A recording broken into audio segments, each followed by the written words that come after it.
आज की वीडियो में इस वर्चुअल क्लास में हम ये पढ़ेंगे डिडक्टिबल अलाउंस के बारे में कि डिडक्टिबल अलाउंस। पहले मैं आपको ये बताता हूँ वीडियो स्टार्ट में कि डिडक्टिबल अलाउंस जो है वो चार किस्म के होते हैं। नंबर 1 है वर्कर वेलफेयर फंड, नंबर 2 है वर्कर पार्टिसिपेशन फंड, नंबर 3 है ज़कात, नंबर 4 है एजुकेशनल एक्सपेंस। ये वो चार डिडक्टिबल अलाउंस हैं जिसको हम जो है अपनी टोटल टैक्सेबल इनकम से माइनस करा के या एडजस्ट करा कर जो है वो अपने टैक्सेबल इनकम को कम कर सकते हैं। लेकिन इस वीडियो का मेन मकसद है एजुकेशनल एक्सपेंस के बारे में बताना कि एजुकेशनल एक्सपेंस को हम कैसे इस्तेमाल करके जो हमारे बच्चों का एजुकेशनल एक्सपेंस होता है कैसे उसको हम इस्तेमाल करके कानून के मुताबिक प्रोविजन के मुताबिक इनकम टैक्स ऑर्डिनेंस के हम अपने टैक्स सेविंग कर सकते हैं या टैक्स क्लेम अपना टैक्सेबल इनकम को कैसे हम जो है वो कम से कम कर सकते हैं। सबसे पहले तो एजुकेशनल एक्सपेंस उन लोगों को अलाउ करा गया है इनकम टैक्स ऑर्डिनेंस में। वही लोग जो है एजुकेशनल एक्सपेंस को क्लेम कर सकते हैं जिनकी सालाना इनकम जो है वो 15 लाख से कम हो। जिनकी सालाना इनकम 15 लाख से कम हो वही इस प्रोविजन को यूज कर सकते हैं एज अ डिडक्टिबल अलाउंस और अपनी टैक्सेबल इनकम को कम कर सकते हैं। इसका क्राइटेरिया क्या है, कैसे ये कंप्यूट होता है वो मैं बताऊंगा इसको। अच्छा, टैक्स लॉ में ये जो है बहुत मतलब ऐसी बात है, हार्ड वर्डिंग और मुश्किल वर्डिंग यूज हुई है और बहुत इस पे काफी इस पे पेजेस हैं।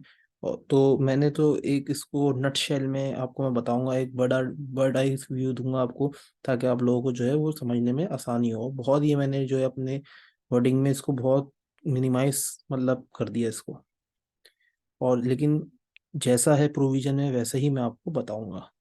अच्छा, स्टार्ट करते हैं कि कंप्यूट कैसे करेंगे हम educational expense as per income tax ordinance 2001। सबसे पहले तो हम इन तीनों में से लोअर देखेंगे। सेलेक्ट करेंगे lower amount from these three. 5% of the total school fee paid by the individual in the year लेंगे, कैलकुलेट करेंगे। फिर 25% of the person taxable income for the year देखेंगे। फिर तीसरी चीज an amount computed by multiplying 60,000 with number of children of an individual, इससे भी एक अमाउंट आएगी, उसको भी हम अपने पास लिख लेंगे। इन तीनों चीजों से हमारे पास तीन अमाउंट आ जाएंगी। उन तीनों अमाउंट में से जो लोअर होगा उसको हम has a deductible allowance of educational expense जो है वो यूज कर लेंगे और अपनी टैक्सेबल इनकम से जो है वो एडजस्ट करके टोटल इनकम से जो है वो एडजस्ट कर लेंगे और टैक्सेबल इनकम का एक नंबर कंप्यूट कर लेंगे।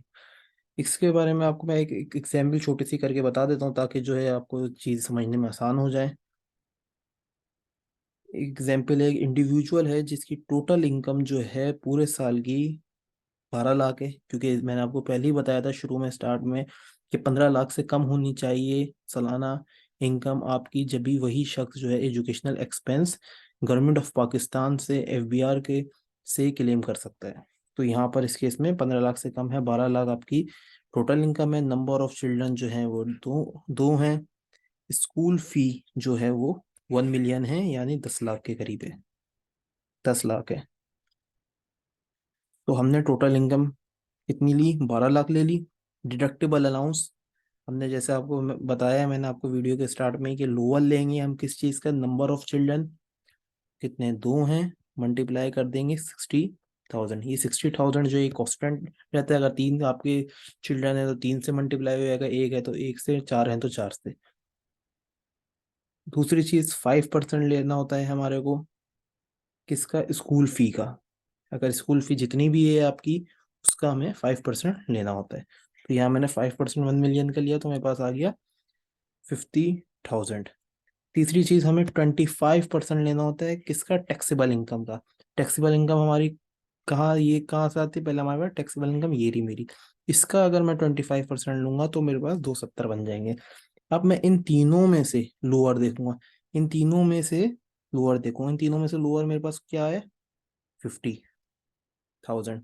तो इस 50,000 को मैं एजुकेशनल एक्सपेंस के तौर पर इस्तेमाल करूंगा और टोटल इनकम जो मेरी टोटल इनकम है, सालाना इनकम है, उसमें से लेस करा दूंगा। ये मैंने लेस करा दिया। तो अब जब मैंने इसको टोटल इनकम से लेस करा दिया तो मेरी टोटल टैक्सेबल इनकम जो है 11,50,000 बन गई। तो अब इस पर टैक्स लाइबिलिटी मेरी कंप्यूट होगी।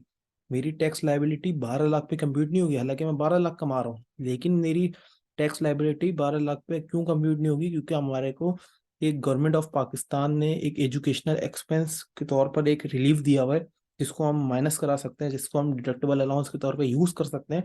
वही मैंने यहाँ पर करा है। कैसे करा है वो मैंने आपको बता दिया कि हमें लोअर लेना होता है इन तीनों में से। तो इसमें इस केस में लोअर जो है अलग भी आ सकता है, कभी ये लोअर आ सकता है, कभी ये लोअर आ सकता है। तो इस केस में लोअर जो है वो 50,000 वाला सिनेरियो आ रहा है। तो इसको मैंने 50,000 को लोअर ले लिया और इसको क्लेम करा दिया, एडजस्ट करा दिया, किसमें से? टोटल इनकम में से। और फिर मेरे पास टैक्सेबल इनकम आ गई। इस टैक्सेबल इनकम पे मैं टैक्स लाइबिलिटी कंप्यूट करूंगा। कैसे करूंगा? स्लैब रेट के थ्रू करूंगा। अगर सैलरीड पर्सन है तो सैलरीड पर्सन का स्लैब रेट लगेगा, अगर नॉन सैलरीड पर्सन है तो नॉन सैलरीड पर्सन का सैलरी वो स्लैब रेट लगेगा।